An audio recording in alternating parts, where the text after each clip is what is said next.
Arrangement হলো হাসিনাকে ক্ষমতায় রাখা ইত্যাদি, তো ভারত যে এক ঝুড়িতে সব ডিম রেখে দিল, সেটার ওই আমার মনে হয় অ্যাবাইডিং রিজন হচ্ছে ওই যে আপনার একটা ট্রমা, ৬৫ সালের ট্রমা যায়নি তো।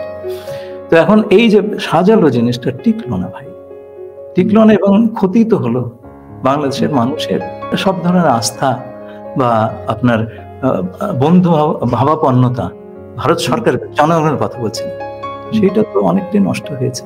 এতে ভারতের ক্ষতি হলো বলে আমি মনে করি। তবে আমার ধারণা যে অন্তর্বর্তীকালীন সরকার যেহেতু দীর্ঘস্থায়ী নয়, ভারত এই মুহূর্তে তার সম্পর্ক যে আমূল পরিবর্তন করবে তা নয়, এটা তারা হোল্ডিং অপারেশন হিসেবে রেখে দিবে, যাতে বাংলাদেশ থেকে ভারতের জন্য কোনো ক্ষতিকর ঘটনা না ঘটে তার চেষ্টা তারা করবে, এবং করাটাই স্বাভাবিক। এবং যতটুকু সুবিধা শেখ হাসিনার আমলে পেয়েছে তারা, সেগুলো বজায় রাখার জন্য নানা রকম চাপ দেবে, এবং চাপ দেওয়া জন্য তাদের সহায়তার তো অভাব নেই। 15 বছর ধরে এই দেশে করেছে। এটা কত কিছু আছে, আমি কারো নাম বলবো না, কিন্তু সেটা আপনার অবজারভেশন, আমি এই বিষয়ে কমেন্ট করতে চাচ্ছি না। কিন্তু আমি যেটা বলবো সেটা হচ্ছে যে একটা পর্যায়ে গিয়ে ভারতের উপলব্ধি হবে যে বাংলাদেশের উপর তাদের যে সবচাইতে বড় নির্ভরতা, সেটা হচ্ছে 7 রাজ্যে 7 সিস্টার্স এর যে নিরাপত্তা এবং স্থিতিশীলতা, সেটার জন্য বাংলাদেশের সহায়তা, এইটা তাদের বাংলাদেশের কাছে তার চাইতে বড় ঠেকা। এই জিনিসটা করা বাংলাদেশকে বাদ দিয়ে খুব দুষ্কর এবং ব্যয় সাপেক্ষ। যদি বাংলাদেশের মাধ্যমে সেটা করিয়ে নিতে পারে তাহলে তার জন্য সুবিধাজনক। শুনেন, যার যার স্বার্থ নিয়ে শেষে আসে, আপনি যদি ভারতের জুতোয় আপনার পা দুটো দিয়ে দেখেন, তাহলে এটা আপনার কাছে একটা খুব জিনিস, তাই না? তো আমরা তো কেবল শুধু আপনি যদি কিন্তু ঘটনাটা হচ্ছে খলিল ভাই যে নিশ্চয়ই আমি আমার স্বার্থ দেখব, কিন্তু আরেকজনকে পদানত করে, আরেকজনের নাগরিক মানবিক অধিকারকে নিষ্পেষিত করে আমি তো আমার স্বার্থকে ধরে রাখতে পারি। এটা খুবই সিম্পল ইকুয়েশন। আমার মনে হয় এই জিনিসটা এখন ভারতের হয়তো বোধগম্য হবে, কারণ অনেক সময় বিশাল বিশাল আমি জাস্ট বলি যে ভারতের কিভাবে বোধগম্য হবে, মানে হাসিনাকে তারা আশ্রয় দিয়েছে, এবং হাসিনাকে আশ্রয় দেওয়ার পরে প্রফেসর ইউনূস নিজে বলেছে যে হাসিনা যদি চুপ থাকে, হ্যাঁ, চুপ থাকা উচিত। এটা তো প্রফেসর ইউনূসের পরিষ্কার বার্তা যে হাসিনার চুপ থাকা উচিত। তারপরেও এই যে গতদিন তো দেখলেন যে একটা ফোন কল ফাঁস হয়েছে, আমি টুপ করে ঢুকে যাবো, আমি সীমান্তের কাছাকাছি আছি, আমি কাছাকাছি আছি, টুপ করে ঢুকে যাব। হ্যাঁ, তো এই সমস্ত কাজ করতে দিচ্ছে কেন ইন্ডিয়ান সরকার? কেন তাকে কথা বলতে দিচ্ছে? আমি যদি মনে করি যে তার প্রাণ বাঁচানোর জন্য তাকে আশ্রয় দিয়েছে, তাকে এই কাজগুলো কেন করতে দিচ্ছে? মানে হাসিনা কি ইন্ডিয়ার মাটিতে বসে বাংলাদেশে পলিটিক্স করবে? এটা কি ইন্ডিয়া চায়? সবগুলো পালাচ্ছে, কোথায় পালাচ্ছে? ইন্ডিয়া পালাচ্ছে। মানে আওয়ামী লীগের লোকজন যে পালিয়ে যাচ্ছে, কোথায় আশ্রয় পাচ্ছে? ইন্ডিয়ায় যাচ্ছে। যারা ধরা পড়ছে ইন্ডিয়ার বর্ডারে ধরা পড়ছে। বিপ্লব পালালো, কোথায় পালালো? ইন্ডিয়ায় পালালো, তাই না? তো ইন্ডিয়া কি আসলে এটা বুঝেছে যে তারা যে মিস্টেক করেছে সেখান থেকে ফিরে আসার আমি একটা জেস্টার অফ গুডউইল বলে না, সেটা তো দেখাবো, সেটা তো দেখাচ্ছে না তারা। আমি আপনাকে বলি, আপনি যদি কাউকে এগুলো করে পার পেয়ে যান, আপনি এটা করবেন, এটাই নিয়ম, জগতের নিয়ম। তাই আপনি পার পেয়ে যাচ্ছেন, এগুলো হচ্ছে। আপনি ধরেন, আমি আপনাকে একটা জিনিস বলি, ভারতের একজন বিচ্ছিন্নতাবাদী নেতা যদি বাংলাদেশে এসে আশ্রয় নেন, ভারত সেটা সহ্য করবে? এক্স্যাক্টলি। আচ্ছা, প্রত্যর্পণ করবে, আমরাও দিয়ে দিব, ঠিক আছে, আমার সঙ্গে চুক্তি আছে। তাহলে চুক্তি যদি থাকে তাহলে দুদিকেই তো মানতে হবে। হ্যাঁ, একতরফা তো আপনি মানতে পারেন না। কিন্তু আমরা কি সে কথা বলেছি? আমরা যদি আমরা যদি এই কথাগুলি না বলি যে আমার অপরাধী, এখন তো তার বিরুদ্ধে মামলা হচ্ছে, তো এখন আমাদের দেশের অপরাধীরা আপনার দেশে একটা অভয়ারণ্য পাবে, আর আপনি চাইবেন এইখানে আপনার অপরাধীরা আমরা টুপ করে ধরে ফেলি এলেই। এটা তো হয় না। কিন্তু আমরা কি কথা বলছি?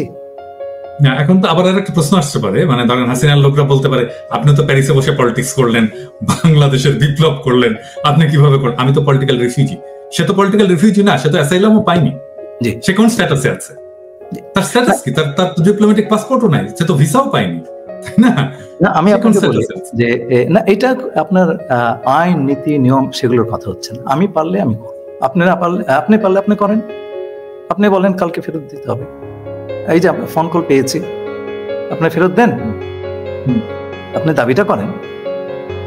সেই দাবিটা যদি না করে, তাহলে ওরা যদি চালিয়ে যায়, আপনি কি করবেন? আপনি নীরবতা হচ্ছে সম্মতির লক্ষণ। আপনি নীরব আছেন, তার মানে আপনি মেনে নিচ্ছেন। এই যে মেনে নেওয়ার একটা কালচার তৈরি হয়েছে আমাদের দেশে দীর্ঘদিন ধরে, এই কালচারটা যদি মানে চলতে থাকে, তাহলে তো আবার এদের পুনর্বাসিত হওয়াতে খুব সময় ব্যাপার, সেটা তো আমাদের বুঝতে হবে। তো সেই কথাটাকে আমরা বলছি, আমরা কি বলছি যে ঠিক আছে, তোমার সঙ্গে আমি ডিল করব সার্বভৌমত্ব সমতা ভিত্তিতে। আমি জানি আমার তোমার চাইতে আমার শক্তি কম, তোমার চাইতে, কিন্তু কেবলমাত্র শক্তির বিচার দিয়ে দুটো দেশের সম্পর্ক হয় না। তুমি আমার সঙ্গে চুক্তি করেছো, বন্দি প্রত্যর্পণের চুক্তি, আমি এই চুক্তি মানব।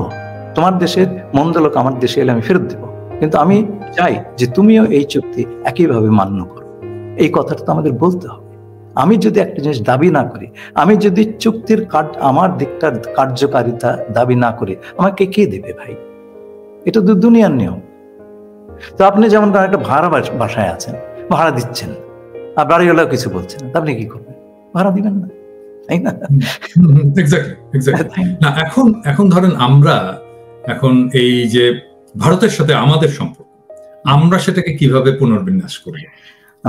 কেমন হবে এখন আমাদের ভারতের সাথে আমাদের সম্পর্ক? আচ্ছা, তো সেটা হচ্ছে যে কথাটা আপনাকে বললাম, যে আমাদের সঙ্গে ভারতের এই আলাপটা একটু শেষ করে নি। ভারত যেটা করবে সেটা হচ্ছে হোল্ডিং অপারেশন, এর বেশি কিছু করবে বলে আমার মনে হয় না। বরঞ্চ দীর্ঘমেয়াদে আমাদের দেশের সঙ্গে সম্পর্ক স্থাপন করার জন্য তার ন্যাশনাল কোর্স হবে, যারা আগামীতে ক্ষমতায় আসতে পারে বা একটা বড় রোল প্লে করতে পারে, তাদের সঙ্গে সম্পর্ক স্থাপন করে, যেটা চায়না অলরেডি শুরু করে দিয়েছে।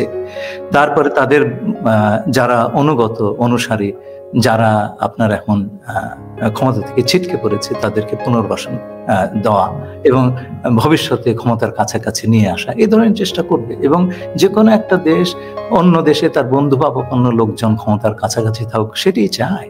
এটি তো স্বাভাবিক কথা, আমাদের সেটা বুঝতে হবে। কিন্তু আমরা যেটা চাই না সেটা হচ্ছে সে আগের ব্যবস্থা যেন ফিরে না আসে। এবং সেইটা ফিরে না আসার জন্যে সবচাইতে বড় বিষয় হচ্ছে আপনার একটা ওই বন্দোবস্তটার ধ্বংসস্তূপের উপরে একটা অটোনমাস ফরেন পলিসি তৈরি করা। আমি অটোনমাস বলছি বা স্বয়ং আত্মনির্ভরশীল বলছি, ইন্ডিপেন্ডেন্ট বলছি না, কারণ আজকালকার পরস্পর নির্ভরশীল পৃথিবীতে আপনি সম্পূর্ণভাবে ইন্ডিপেন্ডেন্ট কোনো একটা ফরেন পলিসি তৈরি করতে পারবেন না। এইটা একটা বড় চ্যালেঞ্জ আমাদের এই ইন্টারিম গভর্নমেন্টের সামনে। রাষ্ট্র সংস্কারের কাজটা সম্পূর্ণ হবে না যদি আপনি পররাষ্ট্র সম্পর্কের বিষয়টা সংস্কার না করেন।